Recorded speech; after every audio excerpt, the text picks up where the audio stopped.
안 자려고 몸이 자꾸 버텨요. 이게 습관이 음. 있으니까. 몸은 분명히 피곤하고 수면이 필요한 시점인데 제가 그런지 몰랐는데 먹는 거에 대한 욕구가 굉장히 강하더라고요. 두드려 맞아본 적도 없으면서 두드려 맞은 것 같은 기분. 네. 아침에 일어나는 그게 세상 제일 무겁고 막 이랬어요. 클린한 식단을 한다고 이렇게 바꾸고 나서 보니까 아침에 눈이 뽁 하고 떠지는 거예요. 너무 가벼운 몸으로 일어나지고 그리고 잠을 너무 잘 자요.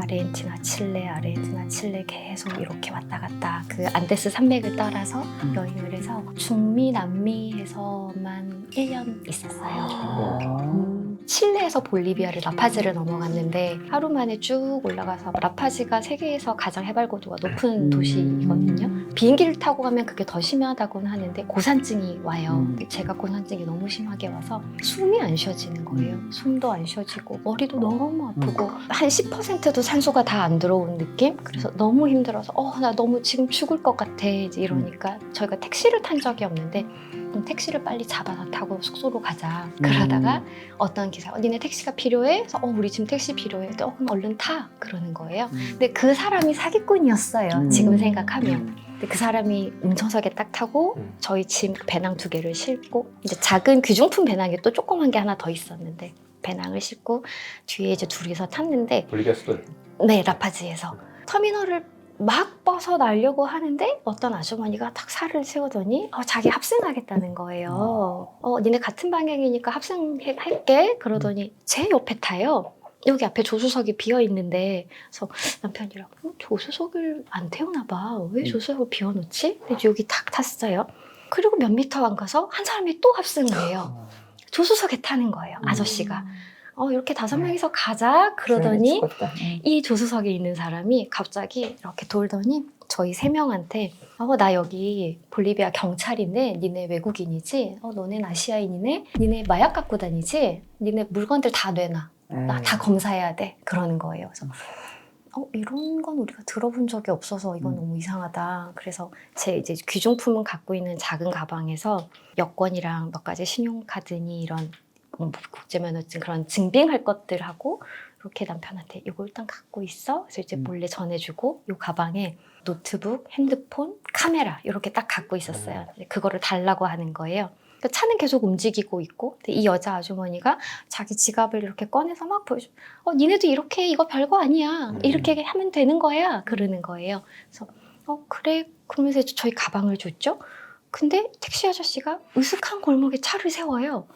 그러더니 내리더니 네 뒤에 트렁크를 열고 저희 짐가방을 내리는 거예요. 그래서 니네 왜 그래? 아저씨 왜 그래? 왜 여기 왜 세우는 거야? 이상해 하는 사이에 이게 저희 재산이니까 저희는 이제 내려야 되잖아요. 저희를 태우고 가거나 뭔가 이상하니까 그래서 이제 남편이랑 저랑 내렸어요.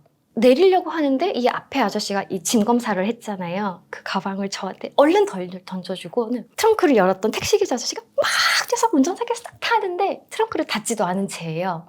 저희 짐만 내려놓고 너무 이상하잖아요. 그러더니 급가속을 막 밟는데 남편이 순간적으로 그 차를 달려가서 뛰어들었어요. 트렁크 안으로. 이게 해치백이어가지고 뒷자리가 넓은 거예요. 자기도 모르게 반사신경이라는 게 있었나 봐요. 그래서 해치백 뒤로. 잠시만, 근데 지금 아까 그 아줌마는 차에 있어요? 아줌마는 차에 있어요. 그리고 그 조수석에? 조수석 아저씨도 차에 있어요. 택시기사 아저씨는 내려서 짐만 내려놓고 트렁크를 닫지도 않은 채로 냉큼 가서 두 분은 이때 차에 저희는 차 밖에 이제 짐이 있으니까 내렸지. 네 배낭을 지켜야 되니까 둘 다 아. 내린 상태였어요. 급가속을 밟고 남편이 뒤에 매달려서 슈퍼맨처럼 붕 하고 날아가는데 제 눈앞에서 사라졌어요. 그리고 언덕길이었고 저는 이 가방 2개하고 저만 버려진 상태고 그 가방이 있었잖아요. 하면서 가방을 열었는데 이만한 돌덩이가 하나 있는 거예요. 네, 안에 있는 거 다 빼고. 하고 있는데 이미 밤은 어둡고 저는 가방이랑 버려지고 남편은 사라지고 하늘의 별은 너무너무 반짝반짝하고 그러고 있으니까 거기 현지 분들이 무슨 일이야 다가오는데 아무도 못 믿겠는 거예요. 그 순간에. 그래서 다 다가오지 말으라고 다가오지 마세요. 막 한국말로 다가오지 마세요. 그래서 너무 당황해서 눈물도 안 나오고 있는데 그러고 몇 번이나 흘렀는지도 모르겠어요. 남편이 가방 2개를 질질 끌면서 남편이 사라진 쪽을 향해서 막 걸어가니까 저 위에서 남편이 뭘 들고 막 내려오는 거예요. 찾았나 봐. 저를 보고서는 막 내려오는 거예요. 어찌된 일인고 하니 해치백에 매달려서 갔어요. 그리고서는 엄청 밟더래요, 오르막을. 근데 얘를 꽉 잡고 엉금엉금 올라갔대요. 오히려 차 해치백. 영화다. 정말 영화였어요. 딱 올라가니까 이 아저씨가 미러로 봤겠죠. 그러니까 막 이렇게 저렇게 막 하더라나 봐요. 그래서 그렇지. 올라가기 전에 이제 엄청 많이 부딪혔대요. 서멍이 많이 들은 채로 올라가서 막 소리를 지르니까 이 아저씨가 차를 세우더래요. 세운 사이에 남편이 얼른 판단해 이 사람들이 내려서 트렁크를 닫아버리면 내가 갇히겠구나 라는 생각에 얼른 자기도 내렸대요. 그래서 내려가니까 조수석에 이 아저씨가 딱 있더래요. 그래서 이렇게 문을 딱 열어서 보니까 안에 제 핸드폰 케이스가 있잖아요. 뭔가 좀 다르니까 그 어둠 속에서 제 케이스가 보인 거야. 그랬대요. 아, 참고로 제 남편이 굉장히 덩치가 좋아요. 그러니까 위협이 됐을 수도 있을 것 같아요. 그게 그러니까 핸드폰을 내놓더래요. 그렇게 보니까 카메라 가방이 또 보이더래요. 그래서 카메라 그랬대요. 그랬더니 카메라를 주더래요. 근데 남편은 그 안에서 뭐가 털렸는지 모르잖아요. 저는 알지만 저는 이게 다 털렸고 돌덩이만 남은 걸 봤지만 남편은 모르는 채로 갔기 때문에 일단 보이는 것만 부른 거예요. 그래서 자기는 그 짧은 순간에 요거를 갖고 갔구나 생각하고 노트북은 생각도 안 하고 이제 그거 2개를 찾아서 이제 온 거야. 네, 온 거예요. 그리고서는 이제 내려와서 둘이서 상봉을 한 자리에서 둘이서 그 순간에 긴장도 풀리고 안도도 되고 무섭고 이 살아왔으니. 네, 이 많은 감정들이 그 순간에 다 터져서 둘이 껴안고 너무 울었어요. 막 펑펑 울면서 우리 집에 가자. 그러니까 그랬을 것 같아. 그랬을 것 같아. 이게 뭐 하는 짓이야. 우리 집으로 가자. 그래서 이제 거기서 가기로 했던 숙소 주인한테 연락을 했더니 그러면 이렇게 해서 찾아와라 라고 했고 마침 또 도움을 준 현지 분들이 있어서 같이 잘 집에 갔어요. 그날 밤에 둘이서 자는데 이제 노트북에 대한 뭐 걱정도 있었지만 그날 밤에 그 어린애들 놀라면 경기한다고 하잖아요. 둘이서 너무 경기를 하는 거예요. 막 소스라치듯이 놀라서 식은땀을 쫙 흘리면서 깨고 제가 그러고 남편이 그러고 그래서 이제 일어나서 정리를 하고 집에 가는 게 좋겠다. 이거는 우리한테 너무 지금 충격이다. 우리가 그렇게 안전하게 여행한다고 하더라도 이런 일은 언제나 생길 수 있는 거다. 그러면서 이제 우리가 노트북에 뭐가 있었지 막 생각해 보니까 뭐 이것저것 여권 사본도 들어있을 것이고 이런저런 자료들이 많이 있잖아요. 그 전에 마침 저희가 한 나라가 끝나면 사진들은 다 항상 백업을 해놨어요. 자료를 잃은 건 없었지만 그런 개인 정보들이 많이 있어서 이게 잘못될까봐 얘기를 하니까 이 숙소 주인분께서 여기 사람들은 그렇게까지는 안 할 거야. 이거를 잘 활용하지는 않을 거야. 어차피 한국어로 되어 있고 여기는 그냥 다 싹 지우고 이 노트북만 되팔려고 하는 거지 이 안에 개인정보로 하려고 하지는 않을 거야. 뭐 그런 일이 있었죠. 그리고 나서 이제 조금 저희가 여유를 갖고 나서는 그날 이제 오후쯤 돼서 한국에서도 소매치기는 있을 수 있잖아. 별일 아니야. 소매치기는 우리가 한국에 돌아가도 있을 수 있는 거니까 이걸로 집에까지 갈 일은 아닌 것 같고 이거를 잊지 말고 이 경험을 나중에 언젠가 또 우리가 웃으면서 이 얘기할 수 있는 날이 분명 올 텐데 더 조심하면서 다니자. 그러면서 또 계속 다녔죠. 뭐 털린 건 없었어요. 그래서 결국 노트북 하나 털렸어요. 안 다쳐서 네. 그러니까. 그래서 이제 저희가 그 개인 정보 때문에 대사관을 갔어요. 볼리비아에. 대사관을 가서 이제 대사관 직원분한테 이제 한국에 뭐 카드도 정지도 시켜야 되고 여러 가지 이런 것 때문에 문의도 드리고 하니까 이런 정황에 대해서 말씀드렸더니 그래도 여기 사람들은 총칼을 가지고 다니진 않아서 볼리비아 사람들은 그래도 다행이다. 네. 근데 브라질은 총칼을 갖고 다니잖아요. 브라질 아르헨티나는 그 공원에서 총 사고로 되게 많이 네, 있어요. 네. 브라질에서는 주머니마다 저희가 미리 다 돈을 준비해 다녀야 돼요. 맞아. 그래서 만나면 언제든지 줄 수 있도록.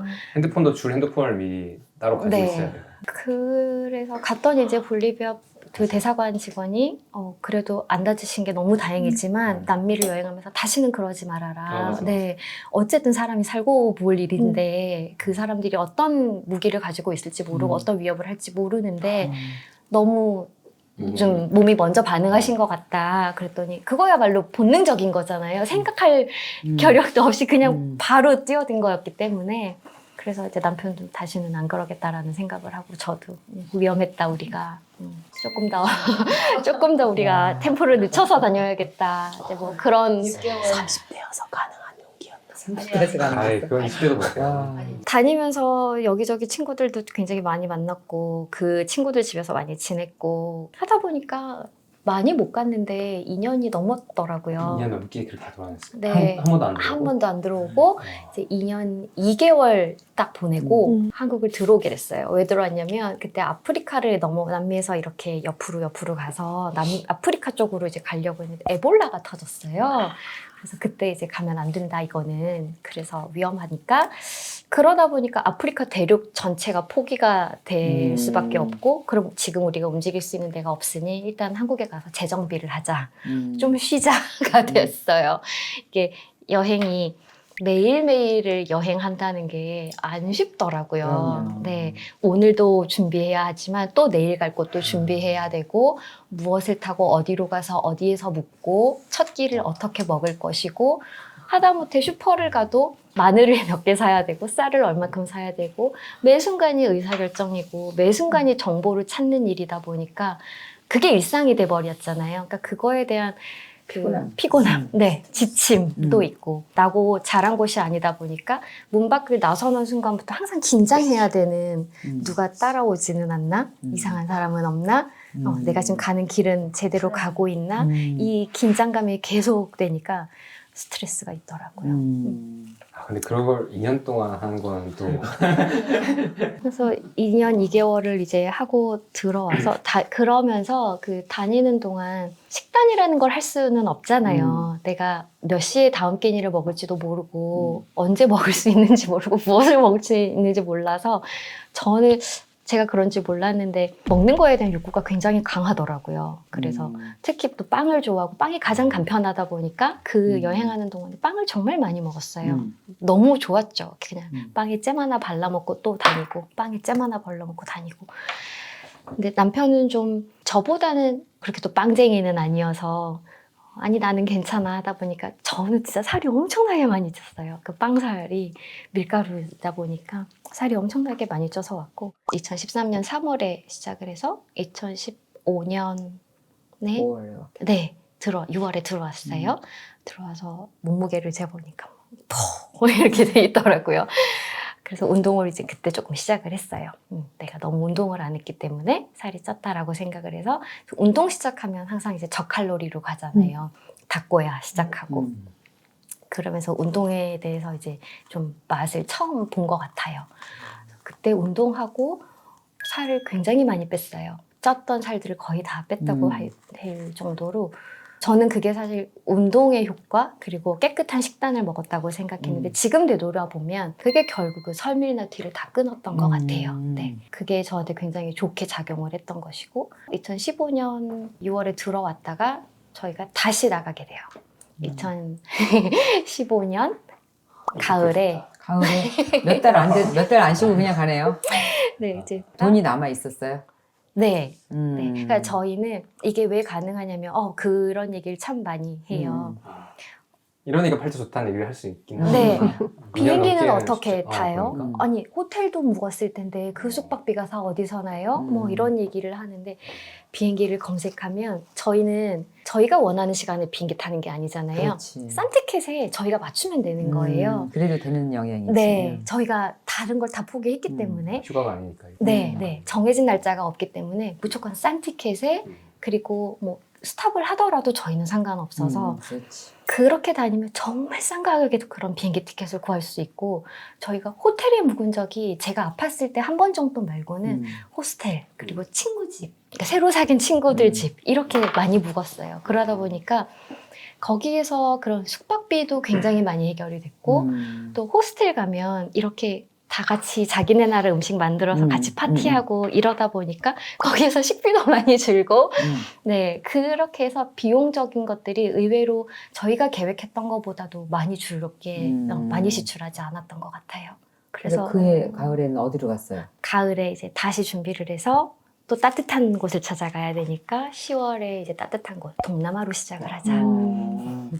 그래서 베트남으로 이제 시작을 했어요. 베트남으로부터 해서 뭐 라오스, 캄보디아, 그다음에 태국으로 해서 미얀마 거쳐서 또 옆으로 나가서 그쪽 또 동유럽 이렇게 쭉쭉 한참 또 여행을 하다 보니까 어느새 또 시간이 11개월이 됐더라고요. 그래서 11개월 횟수로 4년? 4년. 네, 2013, 14, 15, 16을 그렇게 하고 이제 한국에 들어왔어요. 총 여행한 기간은 1300일 조금 안 되니까 횟수로는 4년이지만 실제로는 3년 몇 개월 정도 되는 것 같아요. 네. 그리고 와서는 이제 저는 운동의 맛을 봤기 때문에 그때부터 식단을 아주 열심히 했고 식단에 대한 거는 제가 아까도 말씀드렸지만 빵 너무 좋아했는데 그때 이제 내가 이럴 거면 건강한 빵을 나한테 주자라는 생각을 해서 그래서 베이킹에 관심을 갖게 됐던 것 같아요. 내가 그렇다고 많이 먹을 건 아니니 한 번을 사더라도 좋은 재료를 써서 내가 정말 맛있게 먹을 수 있는 걸 만들어서 쟁여놓고 조금씩 꺼내 먹으면 난 훨씬 더 좋을 거고 건강에도 좋을 거다. 그때부터 설탕이 저희 집에서 없었던 것 같아요. 설탕 밀가루. 튀김은 그렇게 원래 많이 안 먹는 사람이었고 저는 그렇게 간식거리를 많이 안 먹는데 남편은 또 간식 과자나 아이스크림도 좋아해서 그런 걸 좀 같이 먹는 편이고 그러다가 2017년부터는 이제 한국에 다시 돌아와서 여기서 정착을 하기로 했잖아요. 그래서 같이 이제 남편은 일을 다시 시작하고 저는 대학원을 가게 됐어요.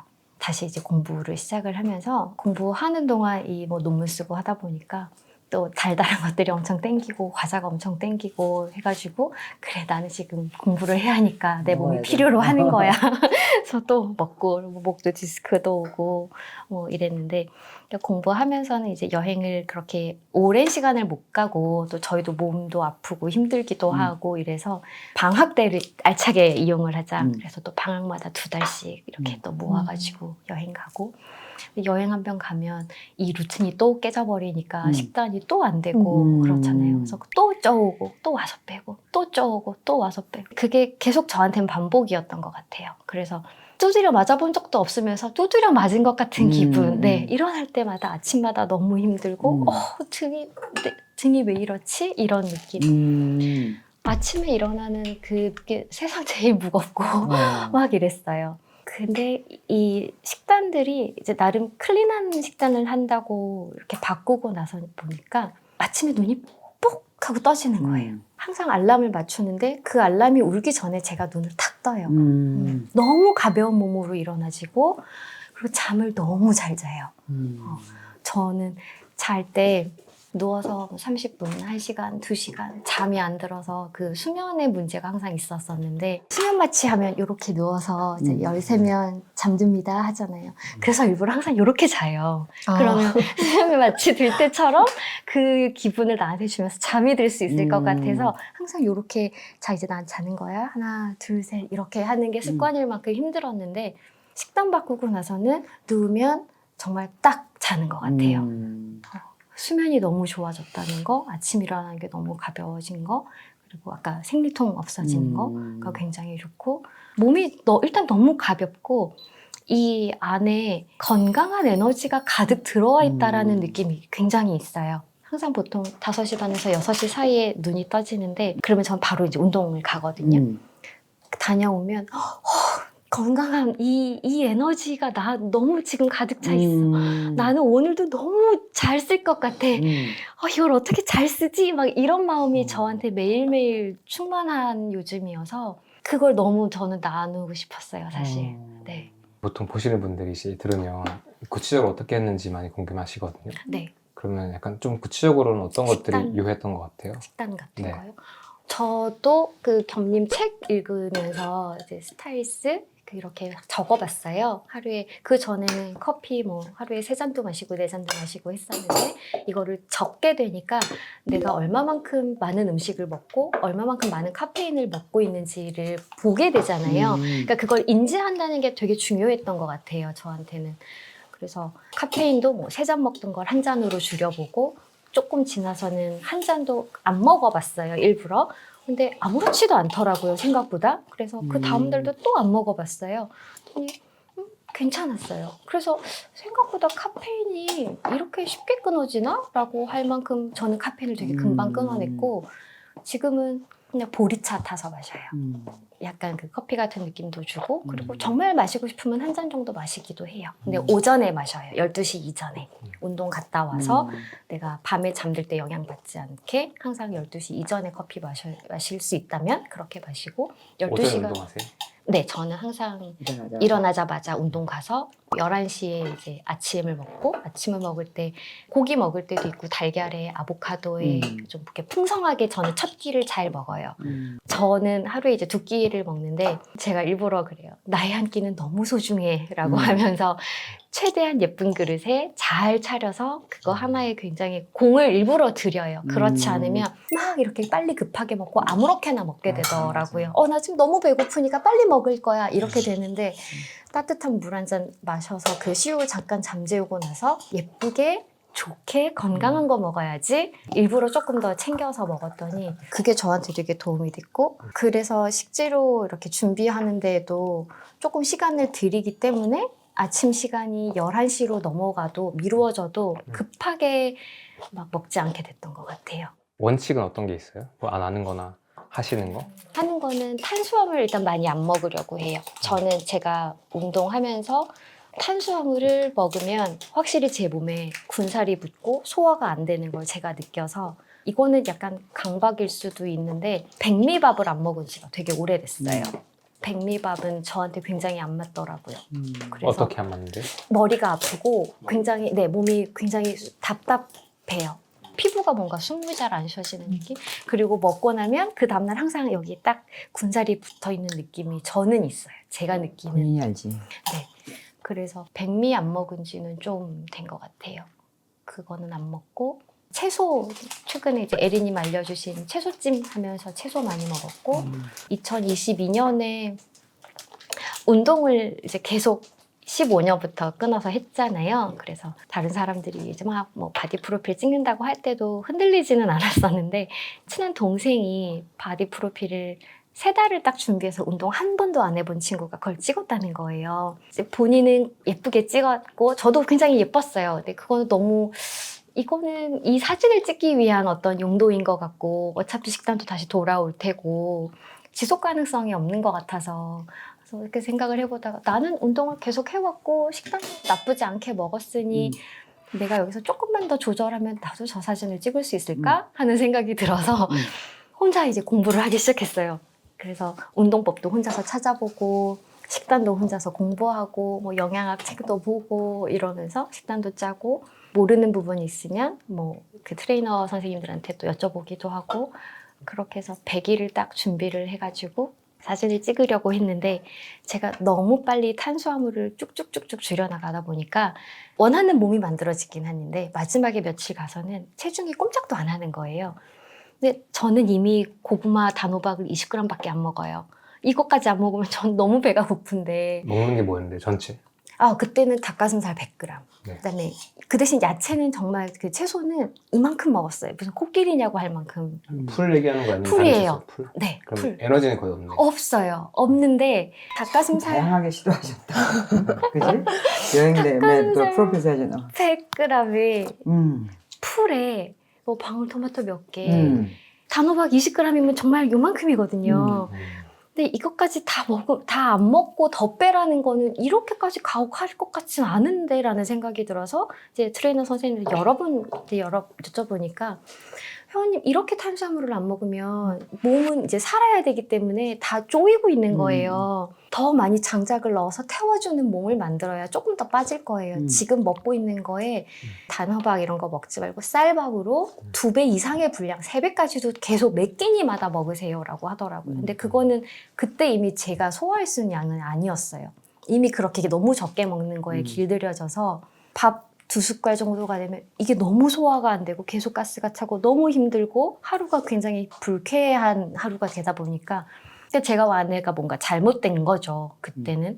그래서 씻고 났는데 그 뒤로도 뭔가 유지어터가 돼야 되잖아요. 유지가 안 되는 거예요. 식욕이 막 너무 폭발해서 내가 그동안 난 풀밖에 안 먹었기 때문에 풀을 먹더라도 풀을 2배를 더 먹어야지.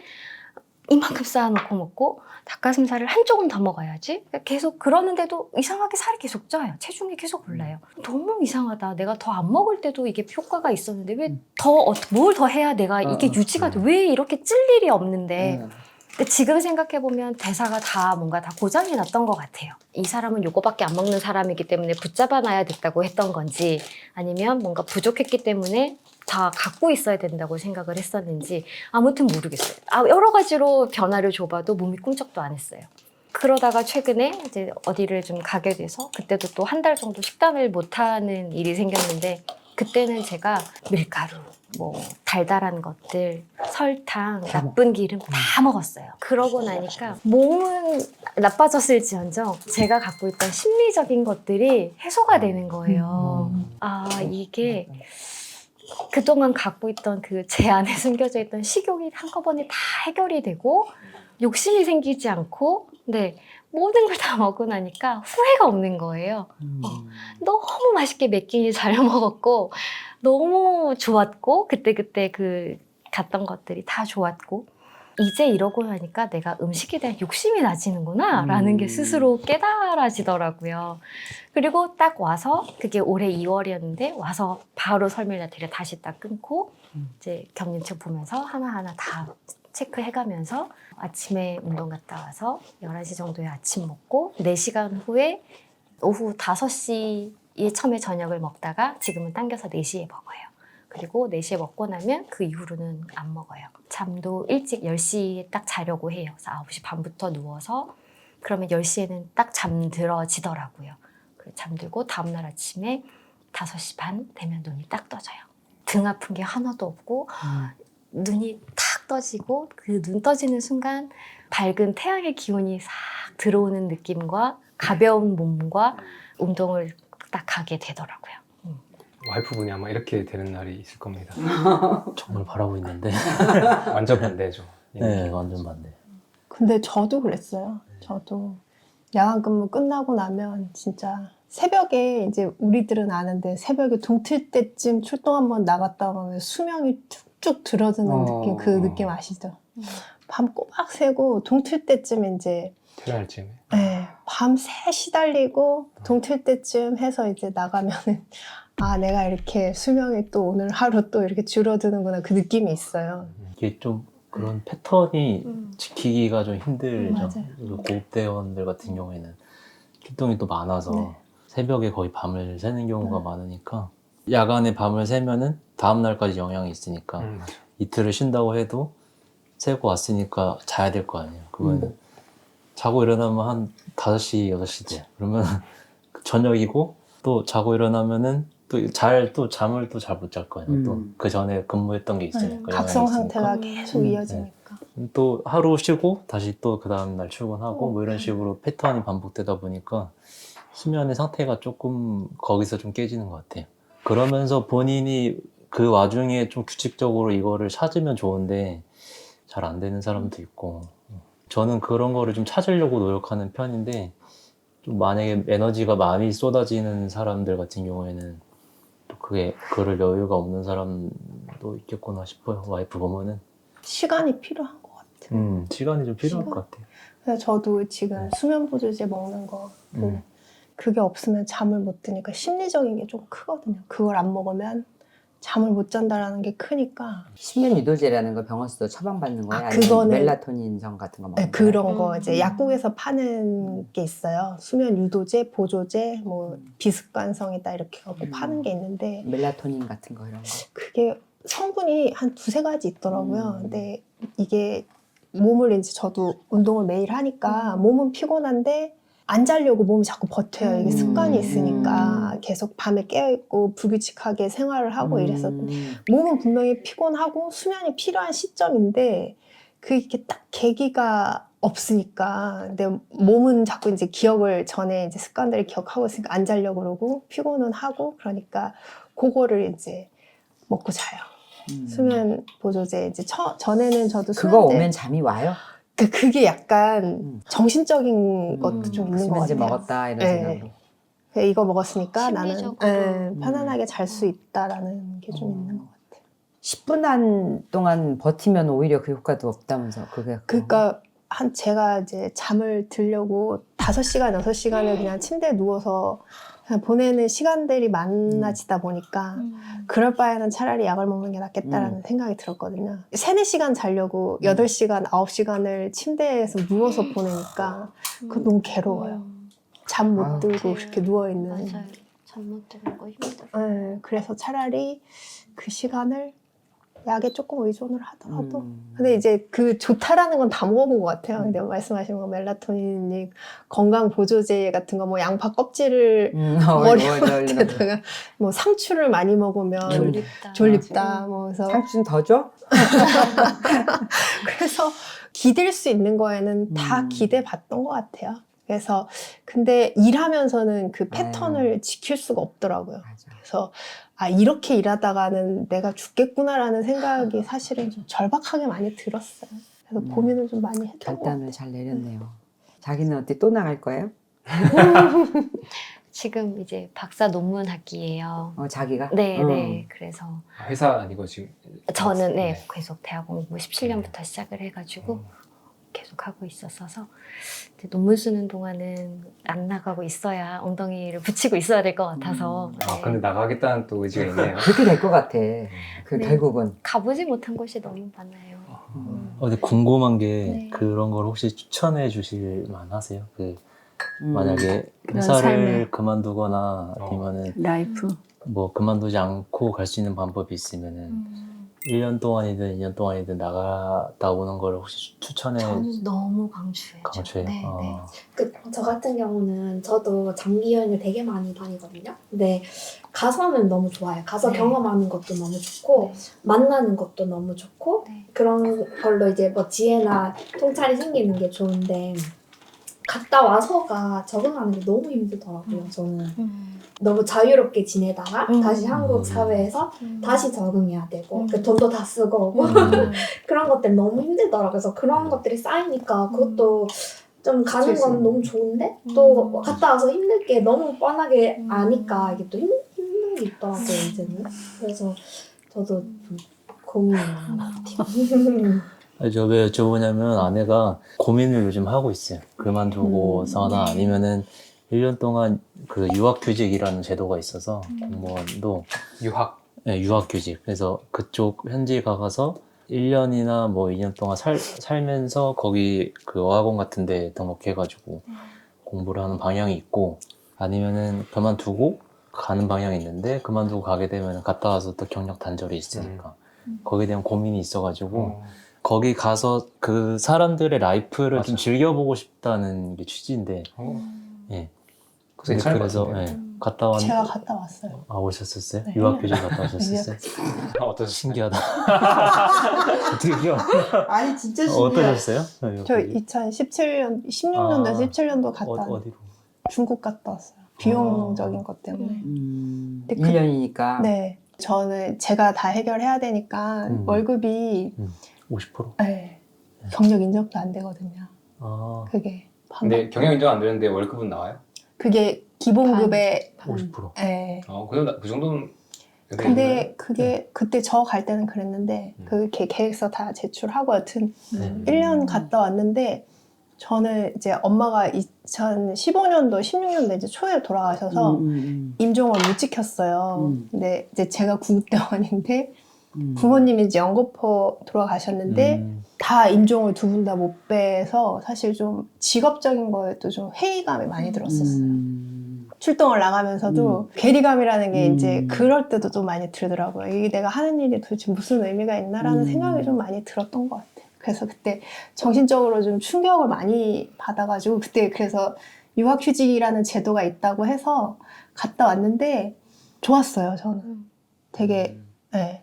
일을 일단 제가 싫어하는 걸 안 해보는 게 중요하더라고요. 아내분이 지금 그 기로에 있다면 무슨 수단을 동원하시던 간에 일단 싫어하는 걸 안 해보는 걸 일단 네. 근데 이제 왜냐면 삶의 환경을 다 바꿔보는 게 되게 맞아요. 좋은 네. 자극일 것 같아서 그게 딱 필요한 시기인 것 같아가지고. 이제 저를 아무도 모르는데 가고 싶더라고요. 저는 그러니까 도피 아닌 도피지만 저는 되게 그런 시간이 필요했어요. 경력 단절을 걱정을 하시는 분들한테 네. 그런 거 신경 쓰지 마세요라고 말하는 거는 너무 무책임한 것 같기는 해요. 그런데 저는 갔을 때 그랬던 것 같아요. 내가 아까 처음에 이제 출발할 때 나 갔다 와서 뭐 하지? 라는 생각이 굉장히 끊임없이 저한테 뭐 밤버스를 타고 갈 때면 불현듯 제 안에 그게 나 지금은 좋은데 돌아가서 뭐 해먹고 살지? 이게 굉장히 있었어요. 근데 2년 2개월 하고 중간에 잠깐 들어왔었잖아요. 근데 그때 만났던 지인들한테 잘 지냈어? 뭐 잘 지냈어요? 얘기해보면 맨날 똑같지 뭐 이렇게 얘기를 해요. 근데 저의 그 2년 2개월은 매일 똑같지 않았거든요. 그래서 내가 2년 2개월을 헛되이 그냥 보내지는 않았구나라는 자신감이 들고 나서 시즌 2가 시작됐을 때는 이제 시즌 1에 만났던 친구들 다시 방문하는 게 저희 위주였는데 두 번째 다닐 때는 그런 걱정은 하나도 안 했고 돌아와서 난 한국 가면 뭐든 할 수 있을 것 같아 라는 얘기를 제가 남편한테 했어요. 맞아. 내가 빵을 구우라면 빵을 너무 맛있게 구울 수 있을 것 같고 청소를 한다고 하더라도 너무 깨끗하고 즐겁게 할 수 있을 것 같아. 아이들을 가르친다고 해도 너무 재밌게 가르칠 것 같고 뭐든 할 수 있을 것 같은 자신감이 저한테 있었어요. 그게 저는 그게 가장 큰. 네, 그게 저한테 준 어떤 큰 경험, 자산, 가치였던 것 같아요. 우리가 쉬지 않고 이렇게 생각할 때는 계속 뭘 해야 되나에 계속 매몰돼 있잖아요. 뭘 안 하면 안 되고, 뭘 꼭 해야 되고. 그런데 이제 여행이라는 걸 떠나보면은 그 마지막에 들었던 그 자신감이 그런 것 같아. 나의 그 비잉을 딱 채워갖고 오는 거지. 비잉을 다시 찾아서 오니까 그게 한국에 있을 때 우리가 이 안에 갇혀 있을 때는 무슨 일을 하느냐가 굉장히 중요하잖아요.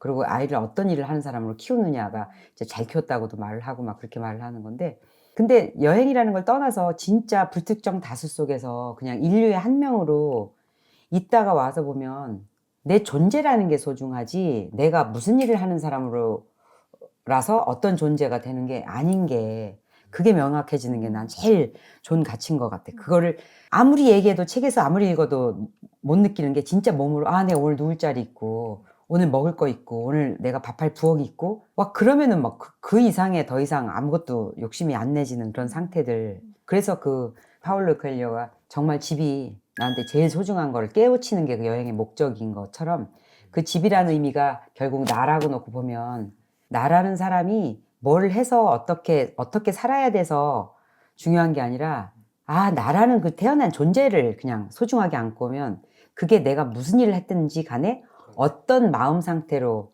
하게 될 거라는 그런 자신감으로 갖고 오는 것 같아.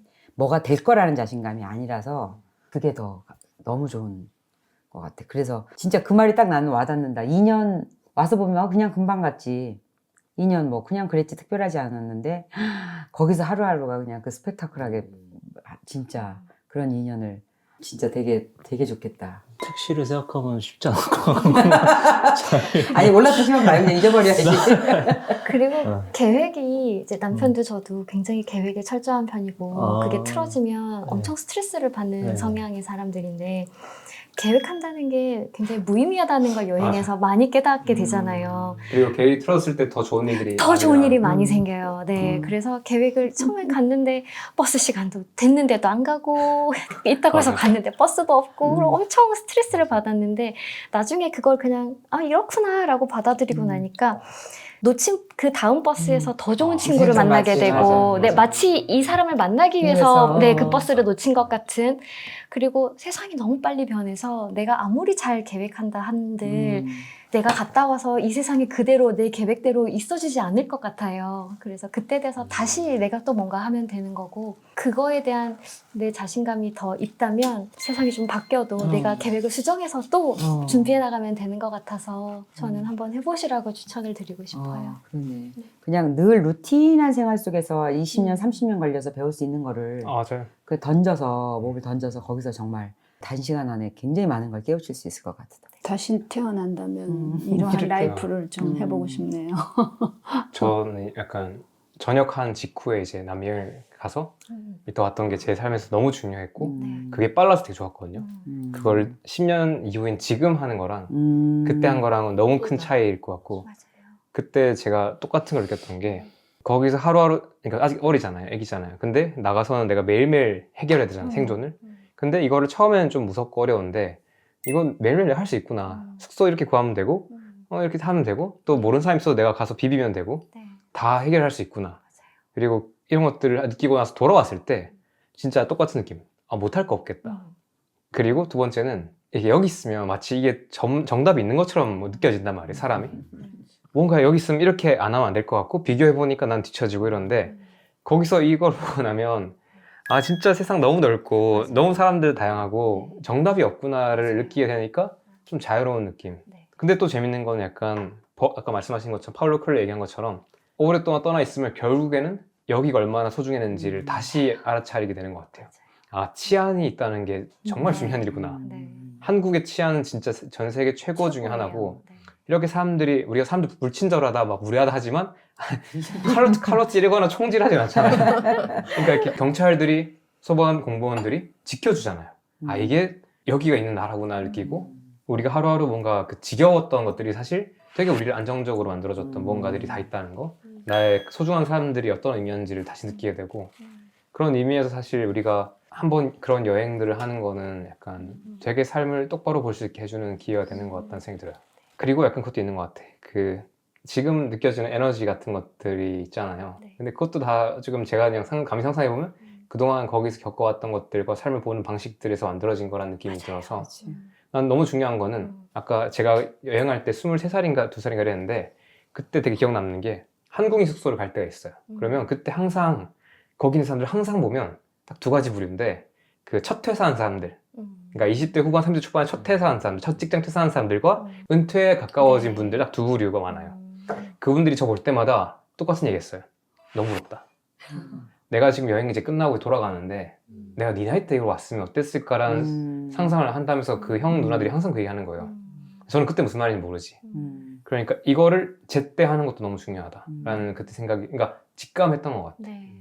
근데 지금 돌아보면 약간 우리가 그런 경험들을 또 뭐랄까 자꾸 밀어두지 말고 한번 그냥 던져버리는 걸 지금 해야지 앞으로 남아있는 삶의 어떤 궤적이 바뀐다는 그렇지. 생각도 들어. 근데 또 약간 근데 이게 좀 누군가한테는 약간 좀 불편히 여길 수 있을 것 같아요. 네. 현실적 문제를 해결해야 하는 건 우리가 또 해야 되는 일이니까. 그 적응하는 게 괜찮으셨어요? 와가지고 적응하는 동안 이제 남편은 일을 금방 찾았어요. 저는 이제 회사를 사실 10년을 다니다가 이제 그걸 그만두고 간 거였기 때문에 여행을 가서 제가 스스로 많이 깨졌던 부분이 그런 거였어요. 내가 다라고 생각했던 세상이 정말 다가 아니었구나. 나 너무 작은 이건 우물도 아니고 무슨 개천에서 살던 그런 개구리도 아니고 올챙이밖에 안 됐구나. 이 세상이 저한테 너무 충격으로 다가오더라고요. 그래서 아, 내가 이렇게 교만했구나 라는 것도 느끼고 세상에 이렇게 다양한 일이 있고 이렇게 다양한 사람이 있고 이렇게 넓고 이것들이 한꺼번에 아까 그 총알같이 온다는 말씀을 하셨죠. 그 충격들이 저한테 너무 많이 와서 지금까지 나는 뭐였지? 라는 그 어떤 혼돈도 있었던 것 같아요. 그러면서 여행이 끝나고 나면 나는 어떤 삶을 살 것인가에 대해서 계속 고민을 많이 했던 것 같고, 이제 또 갔다 와서 이제 우리가 좋아하는 걸 했잖아요. 이제 갔다 와서는 또 남편하고 얘기를 했죠.